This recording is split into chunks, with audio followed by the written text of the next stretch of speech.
Hello, family members. Hope you're having a good day today. Whew.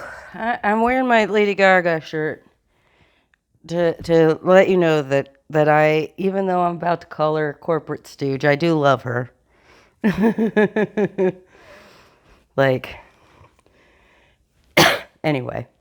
So I want to talk about corporate stoogery. Something I touched on in my Kendrick Lamar video and my Lady Gaga video. Because while I was thinking about that earlier today, I realized corporate stoogery is the reason why everything is the way it is right now. You know, I had, mentioned in my last video that to me, the way I look at any public figure that has national acclaim is they've had to bend the knee and bow to corporate interests somewhere along the way to get to where they are. Unfortunately, I think that's just the case. And so people like Lady Gaga and Kendrick Lamar will always have this level of hypocrisy to them because they act, and they act like they are artists because they are artists, and they produce incredible, wonderful art, but they're also beholden to corporate interests. That's going to lead to some things that are a little cringe, here and there, right? And the Democratic Party is the same way. This is probably not a new observation. I've certainly been thinking it for a while. With the way that the corporations donate to campaigns, it's essentially turned into bribery. It's not political speech. Political speech, money is political speech, means that you're saying, I want this candidate to win, and I'm using this money to speak for me. And when you're giving both sides money, that's not supporting the campaign of one or the other. That is tithing, so that no matter what party wins, you have an in with the people who have the most power, and you also have an in with the people who have less power but still have a lot of power. Like, I don't think a lot of people realize how much time Congress people must spend, like, raising money. And if you don't come from, like, an inherently rich district, yeah, you're going to needing corporate money to be able to run the expensive kind of political campaigns you need in order to be able to get your name out there,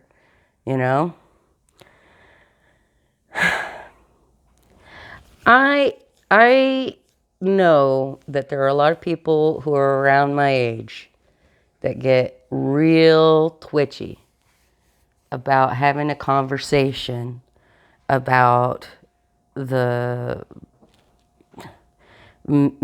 corporate stoogery of the Democrats and how conservative the Democrats are and how they clearly support the status quo over doing what is right. I mean, this last election has proven that pretty decisively. It's nice that Nancy Pelosi brought her influence to bear in the summer and made Joe drop out so that at least we had some hope that something good might have come from that. If that hadn't happened, I would have spent all of the end of the summer and the fall in misery, knowing what was going to happen for sure and dreading it. And so, having a belief that there was at least a chance, I don't know, I am grateful for that. But where the fuck was Nancy Pelosi when this decision should have been made? Like a year or two before Biden dropped out is when all of that influence needed to be brought to bear. But the Democrats were more concerned about maintaining the status quo not rocking the boat too hard. They didn't want to undermine Biden if he did actually end up running because, they look at it as, well, at least he's better than Trump, which is true, don't get me wrong, but I get so angry because, the right-wing pundits were not wrong to call out the fact that he was not capable of continuing the job. That man does not have another 4 years in him. I don't know that he had the full of these 4 years, honestly. It seemed like he was pretty not present in the last year or two of his presidency. And, it makes me so angry that all of the people around him, all of the people he interacted with who had to have seen that he was not up to it, they all just went along with it because he couldn't make that decision for himself. He had to be cornered and pushed into it, and he's expressed bitterness. I mean, that motherfucker actually said, oh, I think I could have won if I hadn't dropped out. No, you couldn't. Oh my gosh. And all of the corporate stooges around him, all the Democrats who've gotten to where they are by not rocking the boat too hard, maintaining the status quo, they proved in this last election that they are more committed to the status quo than doing what's right. When we as a country needed them to show some leadership, they were unwilling to rock the boat. And now we are where we are. People can see the corporate stoogery, right? And it turns them off. And, well, let me backtrack a little. People who are left-leaning can see the corporate stoogery, and it turns them off. People who are right-leaning probably understand, at least on some level, that a lot of the people they like are corporate stooges. But, they think they're successful business people, and that's okay, or whatever. I don't know. The cognitive dissonance. But the reason why people of my generation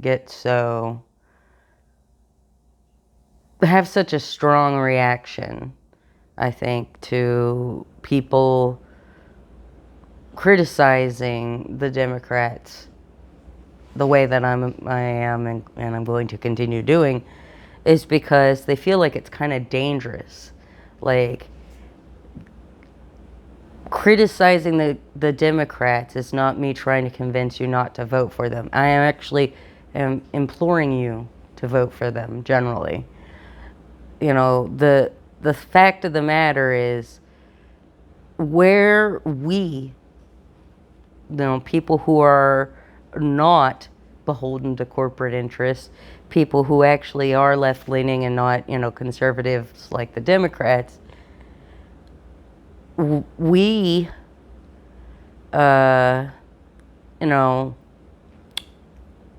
we want to build our communities. We want to see people in our communities be cared for appropriately, right? And it starts with us. The first most important thing that you can do is vote against the Republican Party, for the Democrats, whatever, along those lines. And when you get down to the local level, you may be able to break out and vote for people who are independent or third party that are more aligned with your values. It just really differs from location to location how viable any of those candidates are. But that's the first step. Vote and is the most important thing, because the Democratic Party is such a freaking mess. And the only way that it's ever going to get any better is if people who are actually left-leaning are given a place at the table.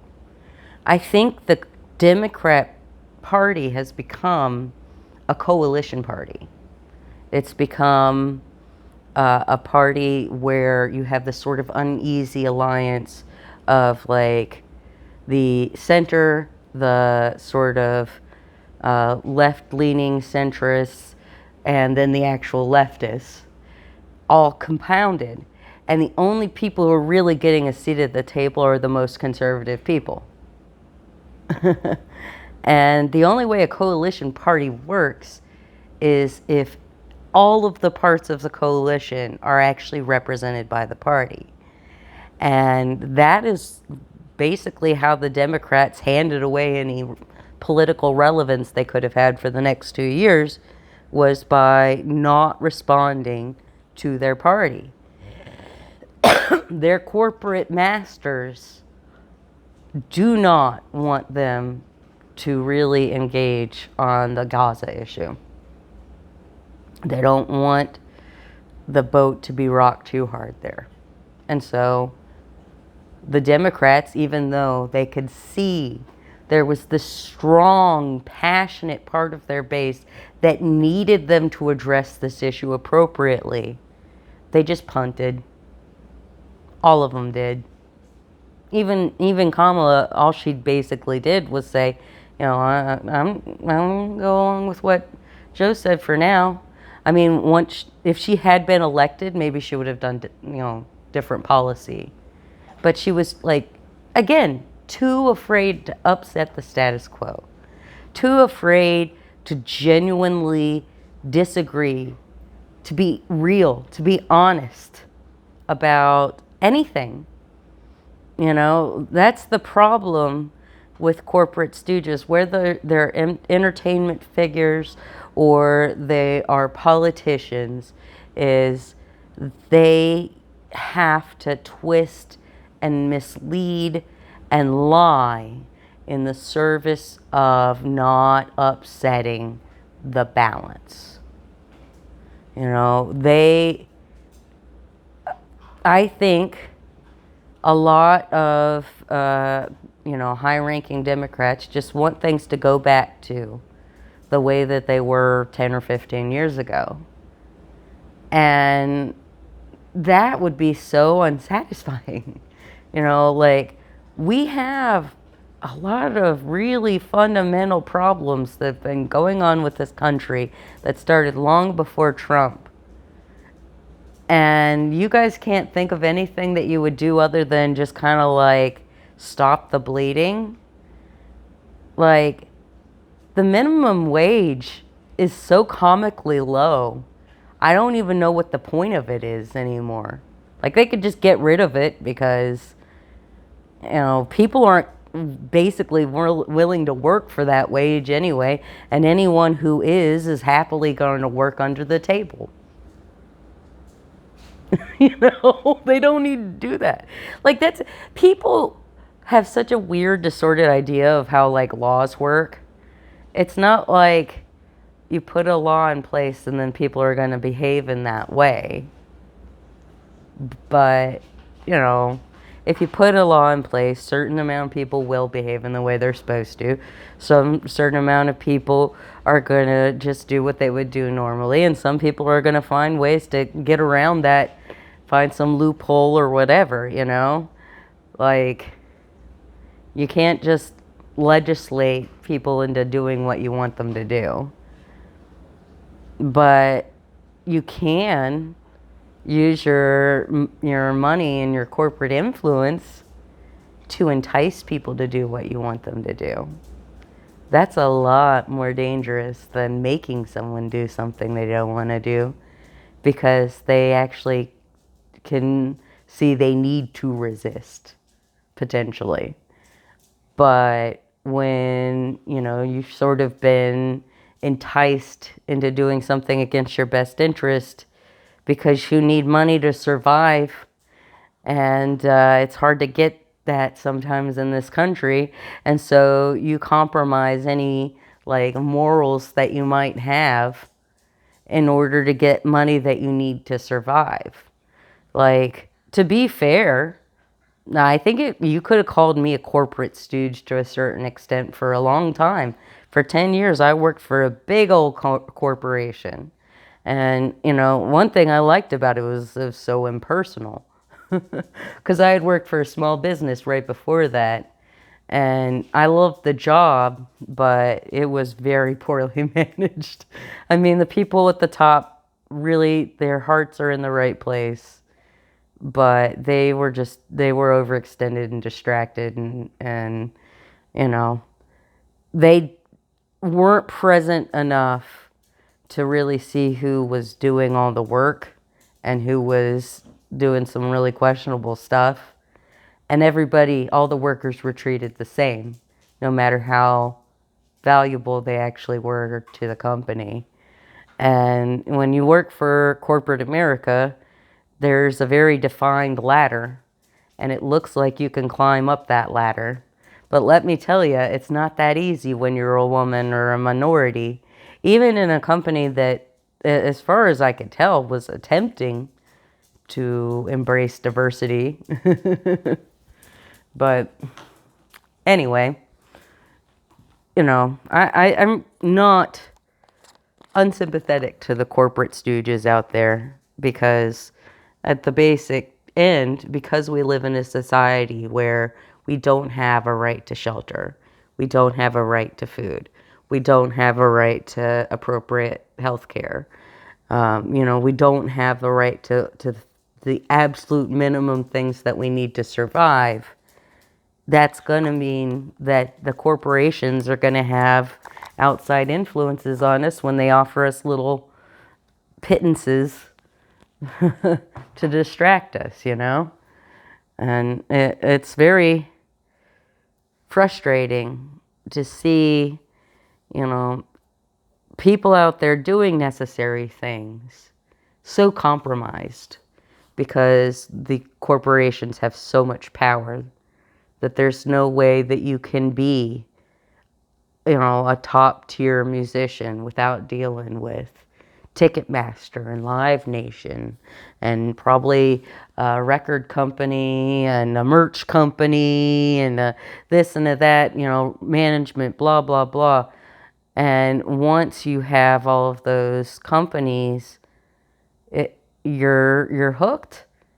There's certain things you won't be able to say and do publicly without endangering your livelihood. What an awkward position to be in, honestly. I was watching some Lady Gaga and Kendrick Lamar videos today, and I realized if it weren't for the fact that they are sponsored by corporate interests and they had all that money. Jeez, where'd my roach go? Oh well, I'm gonna smoke. Sad. My belly hurts, so I apologize. I'm gonna try your little roach, they'll do. But their music videos are so beautiful and artistic. And they're not the only ones. I mean, Madonna had some very culturally significant music videos. And if you don't have the corporate support, how in the world are you going to be able to make that art? You need the capital to be able to make the music video. You might make a music video and then get a quadrillion views on YouTube and make enough money off of it to offset that cost. But if you don't have that capital up front, how are you going to make that music video?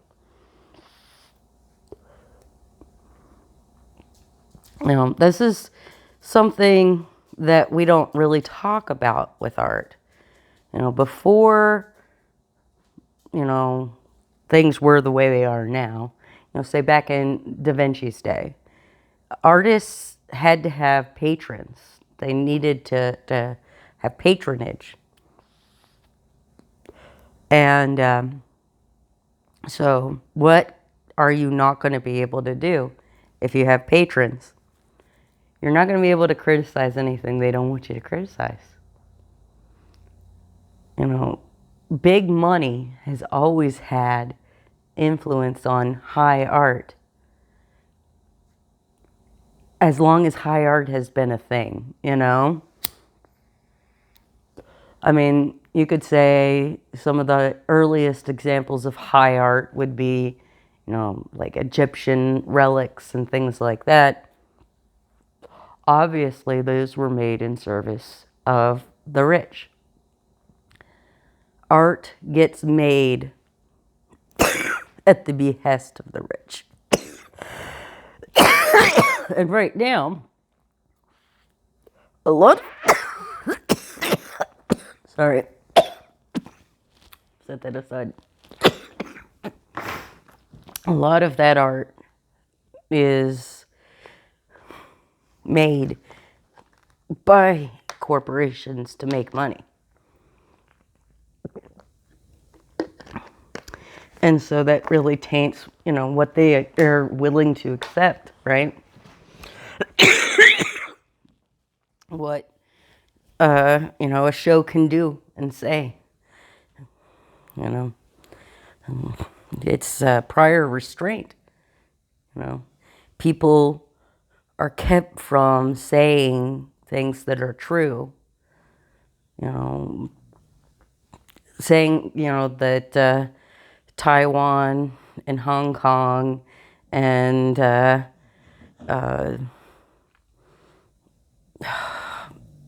my brain won't give me the name of it, but you know, like, they're not China. They should be separate. They should have self-determination. Well, if I were, you know, and working for a media company, probably couldn't say that.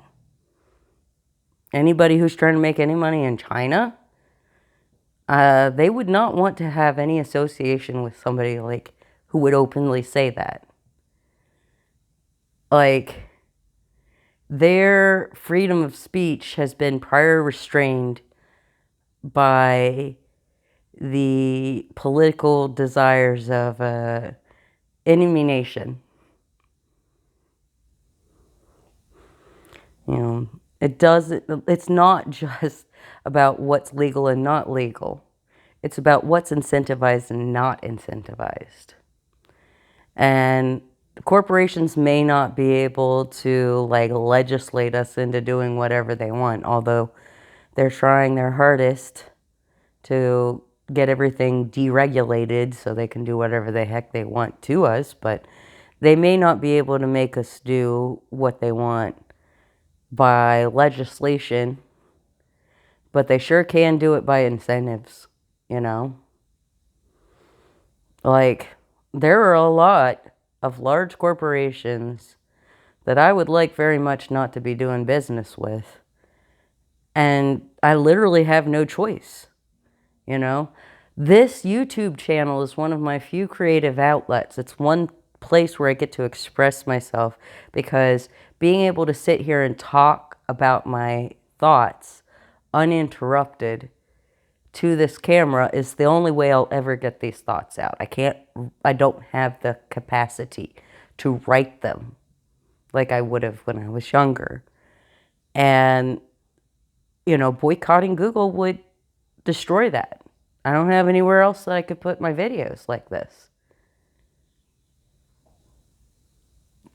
It's devastating to me almost to think about that. And I have an extremely small YouTube channel, okay? Like, I know I'm small beans, but I'm making my art, such as it is, for myself. And I'm hoping that it may be beneficial to a few other people along the way. And so every single view, comment, like, share, subscribe, all of the stuff that YouTube likes, the algorithm likes, like, to me, those are wonderful, wonderful bonuses. I'm so happy to have them, but I don't need them. But I need to have the potential for them. Just making the video itself isn't enough. I need to share my art. And so Am I a corporate stooge in that way? I guess so. I'm forced to use a company that I have very little faith in to distribute my art. I'm dependent on them for that. And I could stop making my art, but I don't think I should. So I'm gonna have to deal with Google one way or the other for a while. Love these monopolies. It's so great. That's a good thing about being small beans is I can say whatever I want and I don't have to care. I can be very real, very authentic with you because I'm not doing too much corporate stoogery here, just a little here and there. And I just implore anyone who happens to still be watching, thank you very much for that, to keep in mind that the artists that you love have to temper some of their authenticity in order to be viable in a capitalist marketplace. And just keep that in mind. It's not necessarily the worst thing in the world. I mean, it's not great, but the truth of the matter is we need corporate stooges. We need these hypocrites because we need people to stand up and lead. Like, I mean, I grew up a little punk rock kid. You know, I was always very fond of anarchy. You know, no rules, no laws. You know, people just self-govern. And as I got older, I got to the point where I realized that would never work. Not because people can't govern themselves necessarily. It's because people want to follow. There are people who are just not natural leaders. And that's not a bad thing, that's a good thing. That's part of the whole human experience. Some people have more tendency toward leadership, some people have more tendency to support, and both of those things are needed and necessary, okay? I am not putting down people who have that sort of like sidekick mentality. You know, I love the sidekicks, honestly, so. Like, what would, you know, but you can have Batman without Robin, but you usually don't. Why is that? Because Robin adds that extra dimension, you know? He can question Batman. He can support Batman, you know? Like, it's just, I think, a normal, natural thing. If you get a group of people together, somebody's going to try to take leadership, and some people are going to want someone to take that leadership. No matter what system you set up, you can't have a leaderless society. So we need people who can, you know, be the avatars, to be in a position to at least potentially respond to the wants and needs of the people that are voting for them. But we have to remember that we vote on the national level and on the state level, and we get involved on the local level. It is super important for you to take local action. To, first step, vote. Second step, know about your local politics. And that's not necessarily easy, not with the way that, you know, corporate consolidation has gotten rid of a lot of local newspapers. There's not necessarily a whole lot of information you can find about local politics sometimes. And so you have to go to like social media and weird places sometimes to find any information, really. But any time that you spend knowing more about the local politics and can make a more informed decision makes you so much more valuable to your local community, you know? And of course, local community action is really important. You know, people need to be running for office more. You know, people like me, like I never thought I could potentially run for office because I was a stoner. And, until I got my medical marijuana card, I was terrified about anyone finding out because I was worried it would like ruin my life. I've seen that happen to people who weren't doing too much, that people would consider bad. Anyway, so, we just regular everyday people have to start standing up and taking more responsibility for the state of our local community, our state political parties, and then the national political parties. The corporations have such outsized influence on the politicians at the national level. They can never be authentic with us. They can't really listen and be responsive to us. But local politicians can. And so I beg you, still vote Democrat, because the Republicans have gone really far off the deep end into authoritarianism. And, limp-wristed liberalism is a lot better than full-on authoritarianism, but we should have a higher bar than that, please. And I really hope that the millions of people who felt turned off by the Democrat Party and didn't vote in this most recent election,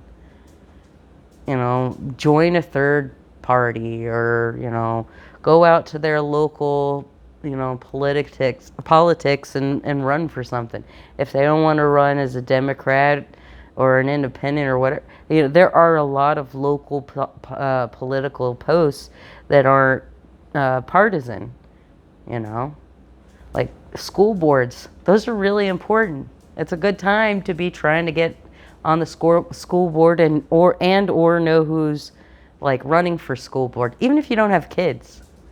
Because part of the reason that we're in the situation we are right now is the school system has been systematically destroyed for decades, and the adults that we have right now voting have not been given an appropriate education. So, I think I'm going to run out of time soon, or if I haven't already. So I'm going to wrap this up and just say, nuance. All right, I love you, family members. Take care. Bye.